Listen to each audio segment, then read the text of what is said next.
Bwana Yesu asifiwe sana. Haleluya. Haleluya. Kizazi hiki hakitaki ushirika. Na kanisa lolote ambalo halina ushirika haliwezi kuwa na nguvu ya kumwangusha adui.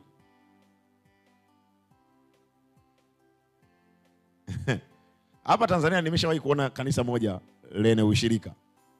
Hili nimeliona mara kadhaa. Hilo ni hatari. Mwambie jirani yako ni hatari.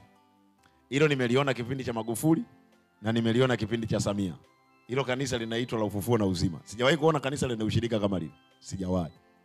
Watu wanapigwa virungu, nimeshuhudia kwenye klipu. Wanapigwa virungu. Kuna mmoja nilimwona anapasuka damu. Alafu kesho yuko pale anaendelea kugombania nini? Haki ya kuabudu.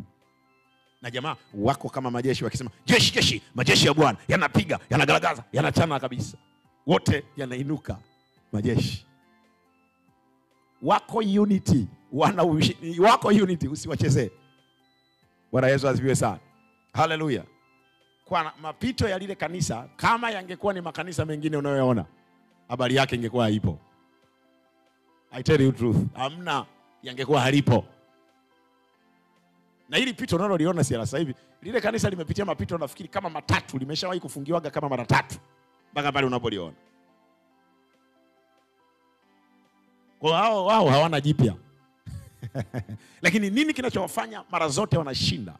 Ni kwa sababu wanaamini katika ushirika. Bwana Yesu asifiwe sana. Wanaamini katika ushirika.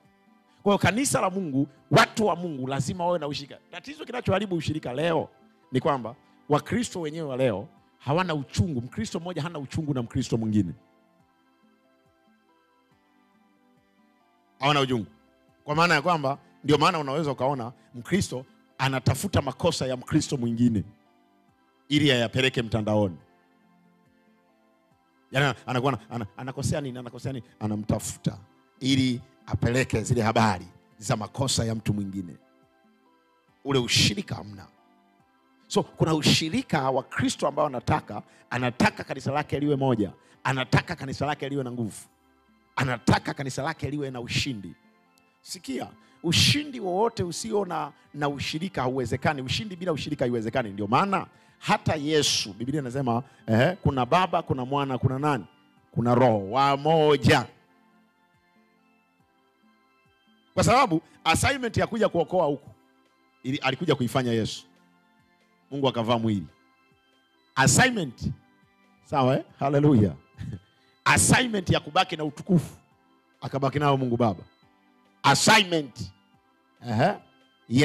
ya kumove katika njia ya upepo kwenda huko, Biblia inasema ukisoma katika kitabu cha Mwanzo, naye akatamia juu ya vilindi vya maji, ilifanywa na Roho Mtakatifu. Lakini ni Mungu yeye yule katika hali ya ushirika. Kwa hiyo ushirika ni kitu cha muhimu. Lazima ufike mahali uwe na ushirika.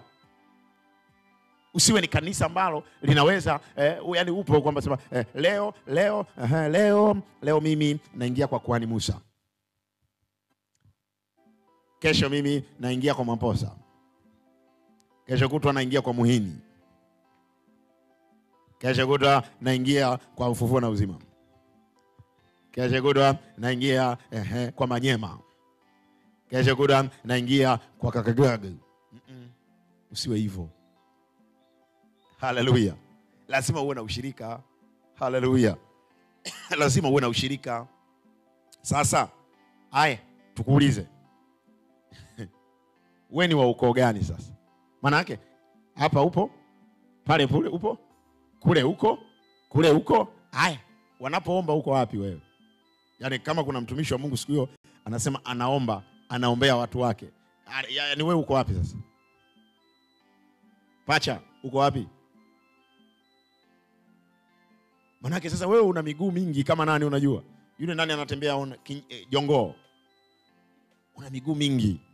Kwa hiyo matokeo yake utaingia kwenye moto. Una miguu mingi mno. Acha kuwa na miguu mingi. Lazima utafute ushirika mmoja. Bwana Yesu asifiwe sana. Leo hii tuna Wakristo wengi ambao hata unaona anatafuta msaada huku na kule. Yaani leo anakuja, mtumishi wa Mungu, naomba mimi uniombee hapa na tatizo hapa kwa tumbo pametoboka. Anakuja.